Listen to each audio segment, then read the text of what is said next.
प्रधानमंत्री मोदी जी ऐसे नमूने लेके कहां से आते हैं, क्यों फोटो खिंचवाते हैं। एक तरफ बेटी बचाओ बेटी बढ़ाओ का नारा देते हैं और फिर खुद ही फंस जाते हैं।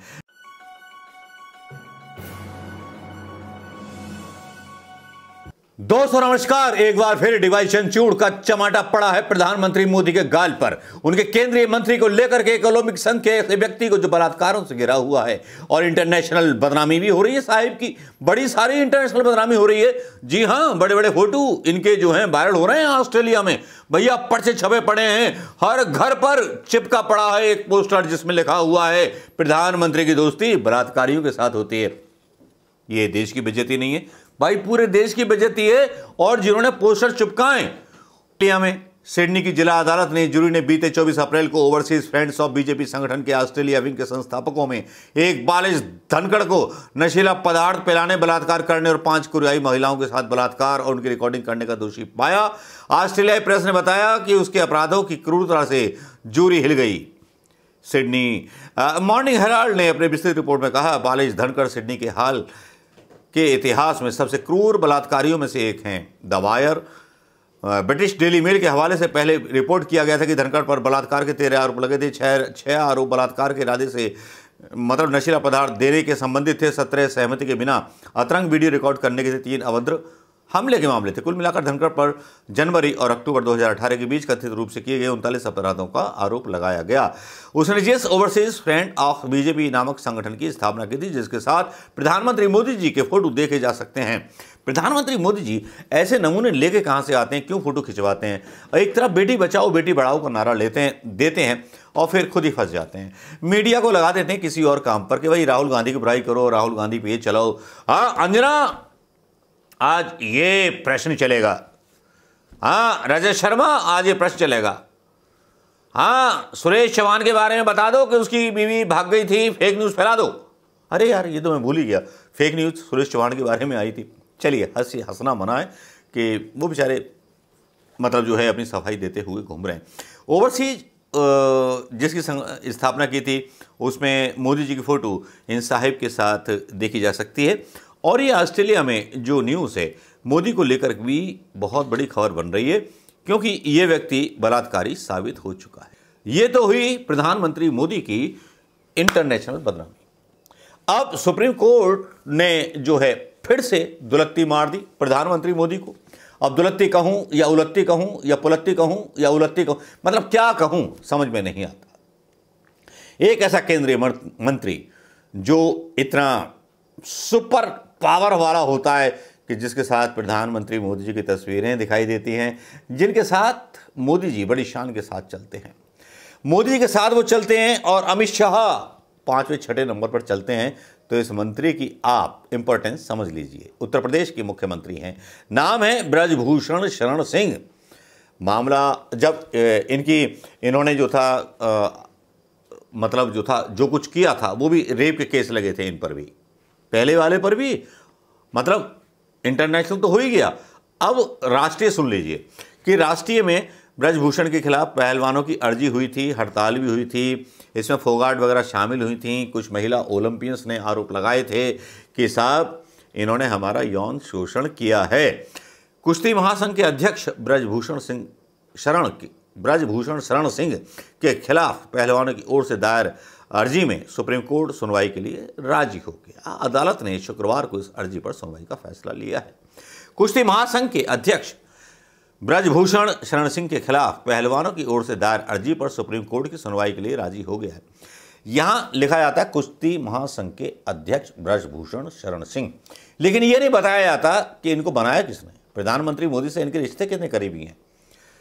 अरे यार इतना लिख देंगे तो भैया नौकरी चली जाएगी, प्रिंट मीडिया बंद हो जाएगा अखबार कल से, क्योंकि सही बात तो बताना नहीं है, कंफ्यूजिंग करना है। कुश्ती महासंघ के अध्यक्ष, वाह बड़ी बात है। अदालत ने शुक्रवार को इस अर्जी पर सुनवाई का फैसला लिया है। इसके साथ ही कोर्ट ने इस मामले को गंभीर बताते हुए दिल्ली पुलिस को नोटिस जारी कर दिया और जवाब मांगा कि आखिर पहलवानों की शिकायत पर एफआईआर दर्ज क्यों नहीं की गई। अदालत ने कहा पेशेवर अंतर्राष्ट्रीय खिलाड़ियों ने जो आरोप लगाए हैं वह बेहद गंभीर है। भारत का प्रतिनिधित्व करने वाले खिलाड़ियों ने यौन उत्पीड़न के आरोप लगाए हैं। अदालत ने कहा, हम आर्टिकल 32 के तहत मूल अधिकारों के संरक्षण के लिए तत्पर हैं। कोर्ट ने इसके साथ ही दिल्ली पुलिस को नोटिस जारी कर इस मामले में जवाब मांगा है। याचिका में यौन उत्पीड़न का शिकार महिला पहलवानों को बादी बनाया गया है। उनमें यह नाबालिग महिला भी शामिल हैं जिनसे उस यौन उत्पीड़न का सामना करने की बात कही थी। हालांकि अदालत ने कहा कि याची महिलाओं की पहचान उजागर नहीं होनी चाहिए। पब्लिक के संबंधित याचिका से नाम हटाकर ही प्रकाशन किया जाए, इसीलिए हम उन महिला ओलंपियन का नाम यहाँ पर नहीं ले रहे हैं। पहलवान की ओर से पेश कपिल सिब्बल ने कहा, इन 7 महिलाओं ने यौन उत्पीड़न के आरोप लगाए हैं और वे धरने पर बैठी हैं। इस मामले में केंद्र सरकार की ओर से एक कमेटी बनाई गई थी, लेकिन उसने क्या किया अब तक पता नहीं चला है। अब तक तो हद हो चुकी है। उन्होंने कहा कि यह आरोप ऐसी महिला पहलवानों ने लगाया है जो देश के लिए ओलंपिक, कॉमनवेल्थ और एशियाई गेम्स में मेडल जीत चुकी हैं, जिनके साथ प्रधानमंत्री मोदी जी हाथ मिला चुके हैं। इन पहलवानों में विनेश फोगाट, साक्षी मलिक, नरसिंह यादव शामिल हैं और जंतर मंतर पर ये धरना दिए हुए हैं। ब्रजभूषण शरण सिंह पर एक नाबालिग समेत कई महिला पहलवानों ने आरोप तो लगा दिए और आरोप लगाए थे। उसके बाद उनकी जांच करने के लिए समिति बनाई गई थी। आश्वासन दिया गया था कि धरना खत्म कर दो। धरना खत्म कर दिया था इन पहलवानों ने, चले गए थे, चलिए जांच कीजिए, लेकिन कोई कार्रवाई नहीं हुई। कार्रवाई नहीं हुई तो पहलवान है, गुस्सा आना तो जरूरी है। तब उस गुस्से पर जो थे, यहाँ पर काफ़ी लोगों के अंदर जो था टीस चली गई, यहाँ तक कि सतपाल मलिक के अंदर भी। सतपाल मलिक वो नेता जिन्होंने ये कहा कि बेटियों के इस आंदोलन में मैं भी जंतर मंतर पर आऊँगा। राजनीति की यहाँ से शुरुआत हो जाती है। राजनीति, दीपेंद्र हुड्डा के पिता वहाँ पहुँच जाते हैं हरियाणा के, वो भी उनका समर्थन करने जुट जाते हैं। नेताओं को जुटना भी चाहिए, सरकार पर प्रेशर बने, सब पे प्रेशर बने और सही निर्णय सुप्रीम कोर्ट कर सके, इस तरह का प्रेशर कम से कम बनना चाहिए। तो जो इन नेताओं का काम था वो उन्होंने किया। लेकिन यहाँ सबसे बड़ी बात ये थी, शुक्रवार को इस अपील की सुनवाई होगी और FIR दर्ज होगी मोदी के राइट हैंड पर। राइट हैंड ही कहूँगा उसको, क्योंकि कनॉट प्लेस पर जब ये रिपोर्ट कराने पहुंचे थे तो इनको धक्के मार करके बाहर कर दिया गया था पुलिस के द्वारा। ऐसा सोशल मीडिया पर लोग बोल रहे हैं दोस्तों। अब ऐसा बोल रहे हैं तो भाई विश्वास तो करना पड़ेगा ना। और प्रधानमंत्री मोदी जी जहां बेटी बचाओ बेटी पढ़ाओ की बात करते हैं, इनके साथ बलात्कारी क्यों दिखते हैं? क्या मजबूरी होती है भारतीय जनता पार्टी की कि सेंगर, एंगर, टेंगर, बेंगर, साक्षी वाक्षी, मतलब पता नहीं कितने लोगों को यह बात तो जाहिर हो गई है कि गुजरात की अदालतें मोदी के इशारे पर काम करती हैं। अब देख लीजिए, नरोदा पाटिया में जो थे कन्विक्टेड वो रिहा हो गए और जो कन्विक्टेड नहीं था राहुल गांधी, उसको जो थी सजा मिल गई।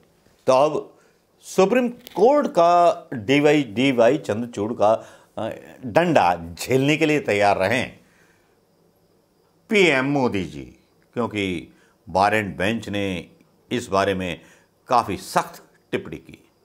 बेटी को अगर आप कुश्ती लड़ने का अधिकार दे दोगे तो क्या उसके साथ आप ब्लैकमेल करके शोषण करोगे उसका कि तेरा सिलेक्शन करा दूंगा, नहीं करा दूंगा?